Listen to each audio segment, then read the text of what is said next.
the state had the idea and prepared all government institutions.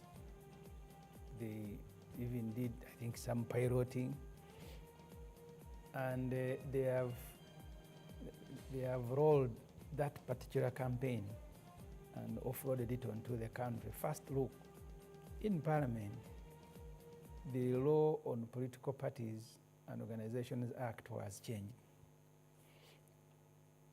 Parties that were receiving government or taxpayers' money to finance the operations and campaigns, the formula now changed, particularly to deal with the National Unity Platform. Controversially, that amendment was brought. And then to qualify for this funding, you are supposed to be part of iPod. And they made sure that they deliver Museveni, because Museveni has not attended many meetings of iPod. But to show how serious they were, they quickly organized the meeting at Koro and said, all of you come here. So if you don't come, so you will not, and NOP was invited, they didn't go. Because on average, when I was in FDC, we were receiving about 1.6 billion. In an election year, under the law, you are supposed to receive that money equally. I think NOP on average has been receiving about 400 million shillings per month. So the idea was that starve NOP of funds, make sure you close all the taps, and then, as we have argued on this TV many times, this coincided with Trump's new foreign policy of investing less in what he thought are unnecessary ventures. So you say the money is cut off. We had already lost the GDF, which started as a governance facility. Right? Yeah. So less money to political parties, to civil society, no funding. But the government has gone an extra mile to track and close all the money that is coming from outside political parties. So that was one leg. Make sure that our competitors don't have money. And unfortunately, they may not have anticipated this, and therefore did not put anything in store. Because at the time NOP was receiving money, they ought to have kept some money. Maybe they didn't anticipate this. So the other parties that are friendly, they continue getting the money. FDC does, UPC does, and so it's UPC. So that's one leg. The second leg was that make sure no confrontation between security agencies and the opposition. You can restrict their movement, you can guide them to roads where there are no people, don't beat them. There is one other thing that people are not talking about. The arrests, by the way, are still ongoing. But minimally, or behind the scenes? They may not even be minimally. Because at one time, the Honorable Kyagulanyi said, Zimbe Gali.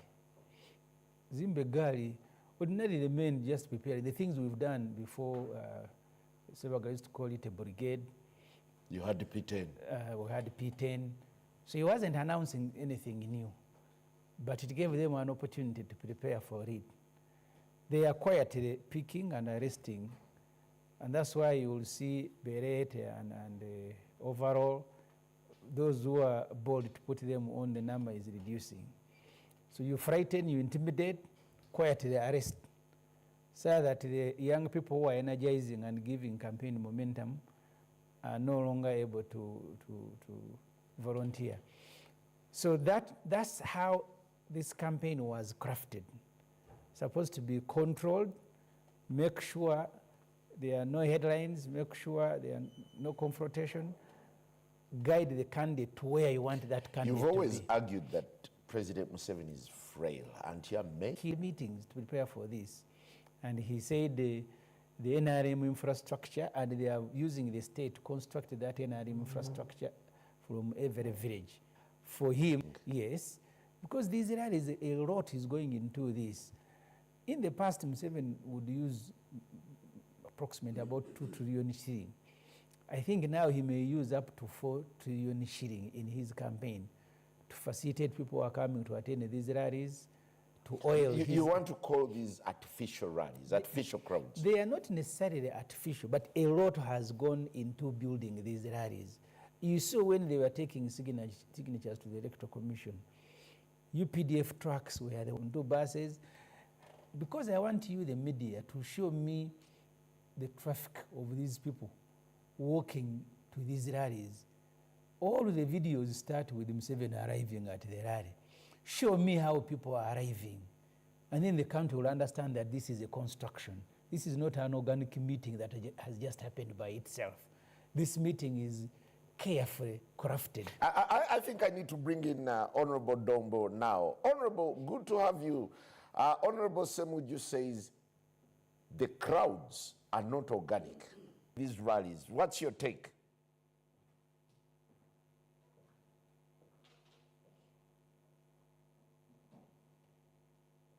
We've heard from Honorable Semuju arguing that all this craze about crowds, that the president has been able to marshal crowds, is just superficial, that these are just constructed rallies. Hello. Good morning, viewers. Good morning. We've heard from Honorable Semuju. And let me hope that where we are partially camped as advance team to prepare for the arrival of the NRM presidential flag bearer, who will be entering Soroti, we'll be entering the Teso sub-region on Thursday this week. We're also proceeding to Karamoja to ensure that once the advance team has prepared, then we go to Karamoja to wind up. And we shall be winding up Karamoja with a press conference that will be addressed by the president to the local media, but will also be given a live link for people to know what exactly is happening in the Karamoja sub-region.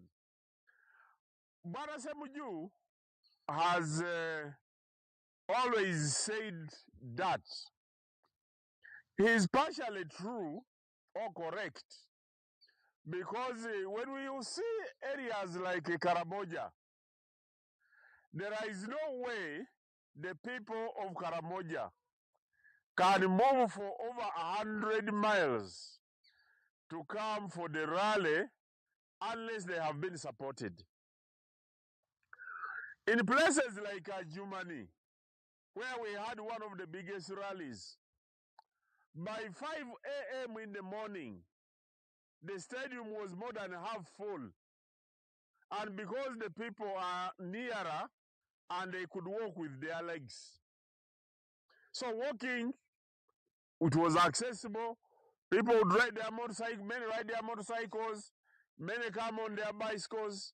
But when you look at the expanse of land in areas of West Nile, areas of Karamoja where we are now, and some areas in Teso, it becomes prudent to support your supporters in order to come to the venues. This support is being given and worked upon by the flag bearers. Those who are going to contest, they would want to show support and bring the people who will vote for them. They are party leaders in the NRM structures who are supporting in the mobilization exercise. So NRM is a mass party. And because it is a mass party, it has the structures on the ground that can ably mobilize, but also the business community has been very supportive in many areas that we have been to. I want to tell you that if it wasn't for this business community, it would have been very difficult to mobilize in some areas. Perhaps the rallies could have been smaller. But all this, people can only go to the rallies for the people they support or to demonstrate love. It would have been inhuman on the part of the NRM leadership to make people walk for 40 miles to come for the rallies when in the first place it will be difficult to do so, but in case it happened and some people either died on the way, then the accusations will turn against NRM to say why didn't they make early preparations to ensure that their supporters come for the rallies. But all this is done for the people to demonstrate their love, because in the past, some of these rallies were not this big. How many rallies does the president address a day?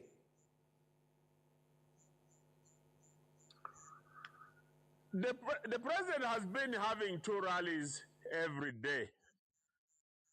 But these rallies, because of the depth of the message that the president wants to sink in the minds of the people, the rallies, his address consumes about 1.5 hours in addition, because they also have to translate.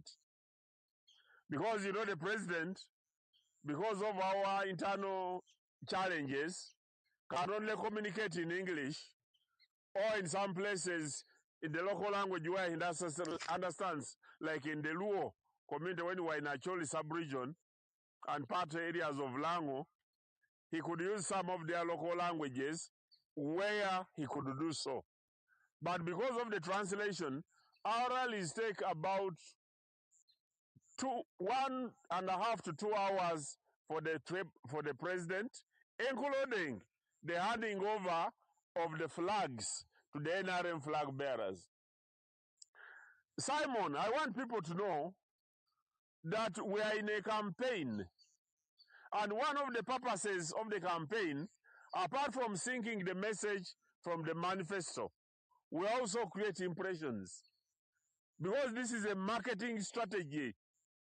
That's why people invest in media, people invest in billboards, people invest in posters in order to create impressions. This is part of our branding as NRM, and I want to tell you that yellow has become very attractive in the areas of northern Uganda, West Nile, and when you see in Soroti town, it is just beginning to build up. But I want to tell you, by the end of this week, the entire Teso is going to be painted yellow, especially by the senior principals who come from here, the ministers and the leaders who come from Teso, and the leaders and the people who have witnessed the peace and the transformation since the war ended in the areas of Teso. Let me bring in Honorable Semuju. Do you find that convincing enough? Yes, he acknowledges they are transporting people to certain venues because of accessibility. Yeah, you see, I want to thank Domo for admitting, and he had no option.